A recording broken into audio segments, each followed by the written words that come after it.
से किभଳି संसार चलिब गोटे नारी से किभଳି समाज को लेकिन देश को लेकिन कोठी पहुंचेब से सब लीला करके देखई जाइछन। प्रत्येक मनीष सुख शांति आनंद बंचा जीवन में दरकार जड़े केन्द्र पुरुष आचार्य सद्गुरुंर शरणापन्न हमार निश्चित आवश्यकता अच्छी। से सद्गुरुंर शरणापन्न हेले से मनीष जीवन की कौन हम ना सब नियंत्रित हम सब परिचालित हम। तेणु श्री श्री ठाकुर सत्यानुचरण ठाकुर कहते जे सद्गुरुंर शरणापन्न हो सत्नाम मनन कर सत्संगर आश्रय ग्रहण कर तुमको तुम उन्नयन भागवा पड़ो ना।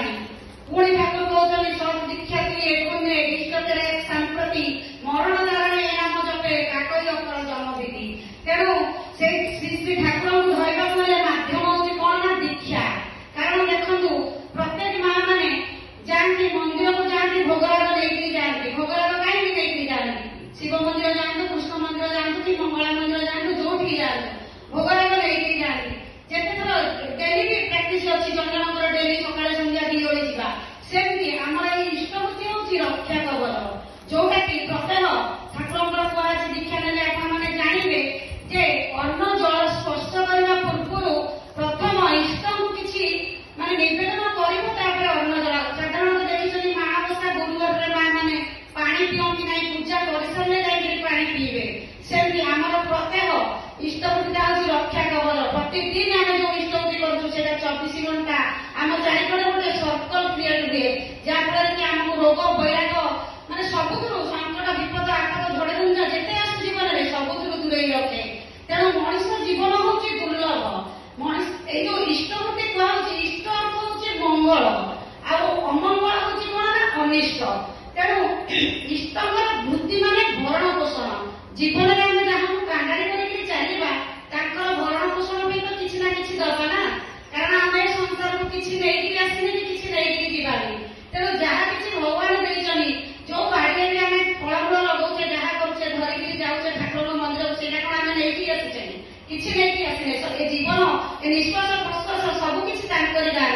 तेणु ये गोटे छोटिया स्टोरीटा करी आम बर्तमान आचार्य देव जी पूजन बाबाईटा से कटिहार उत्सव को जाते सेठार गोटे मुसलमान झीटी छोट झीटी सी आसिक कहूँ मत कैंसर रोग होती आचार्य देव कहते कैंसर रोग दरकार जब ट्रिटमेंट प्रपर हुए तू एथरू माने तो शरीरटा सुस्थ होपर से पदक कथार रिवरेटिंग जाए ठाकुर सतनाम ग्रहण करते सतनाम ग्रहण कर इष्टवृत्ति दिए इष्टवृत्ति दे चली चिकित्सा भी चली शरीर बहुत निम्नगामी हस्पिटाल आडमिट आडमिट कला ट्रिटमेंट चली किंतु घर लोक तो प्रथम प्रतिवाद करते ना ये इष्टवृत्ति करवा कि दीक्षा नवा से हस्पिटाल हाथ में किसी पैसा पत्र कौन फलमूल कौन किसी दि जाए।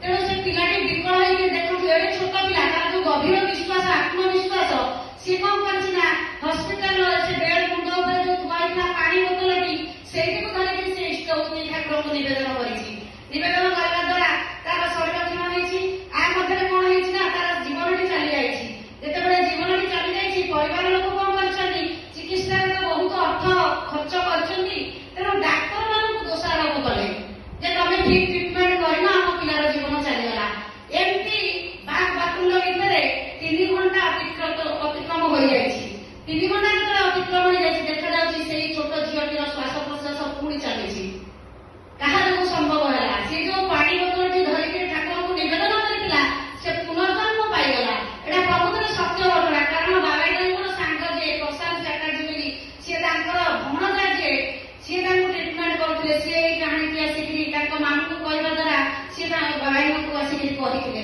तेणु आम प्रत्येक माँ मैंने हूँ घर मूलुआ कहीं घर जो हुए गोटे पिलर चारिपटे पिलर उठाऊ कहीं घरटा स्ट्रंग हम। तेणु ये माँ मैंने हूँ घर मूलुआ हाथ में परिवार को चाबिकाठी से सबकि करें। तेणु कहुए woman is the keystone of family arts. तेणु नेपोलियन बोनापार्ट कहते give me some good mothers I will give you a good nation. गोटे माने मत किछि मां दियो मु गोटे तुमको भल देश देवी। तेणु मां जब परिवार भितर साधारण गाँ गहली शुणिबे समस्ते कहती मो पुअटी विवाह पूर्व ठीक रे चलता विवाह पर स्त्री बोलिया हो गला कहीं कहती पाखे शुए कान ଯଦି ଗୋଟେ ନାରୀ ବାହା ହେଇକି ଆସି ଗୋଟେ ପରିବାରଟାକୁ ଛାଡ଼ିବାର କରିଦଉଛି, ତାହେଲେ ସେଇ ନାରୀ ଯଦି ଚାହିଁବ ସଂସାରଟାକୁ ସ୍ୱର୍ଗ କରିଦବ। କାହିଁକି ନା ନାରୀ ଗୋଟେ ପ୍ରାଣ, ଯୁଗ ଯୁଗେ ନାରୀ କୋଳରେ ଆସନ୍ତି ନାରାୟଣ। ତେଣୁ ନାରୀ ଚାହିଁଲେ ସବୁକିଛି କରିପାରିବ। ସମସ୍ତେ ନାରୀକି ନରକର ଦ୍ୱାର କହିଛନ୍ତି, କିନ୍ତୁ କମ୍ଭୁକଣ୍ଠରେ ଶ୍ରୀ ଶ୍ରୀ ଠାକୁର ସେଇଟା ଘୋଷଣା କରିଛନ୍ତି ଯେ ନାରୀ ନରକକୁ ଦ୍ୱାର ନୁହଁ, ନାରୀ ହେଉଛି ସ୍ୱର୍ଗକୁ ନିଶ୍ଚୟ।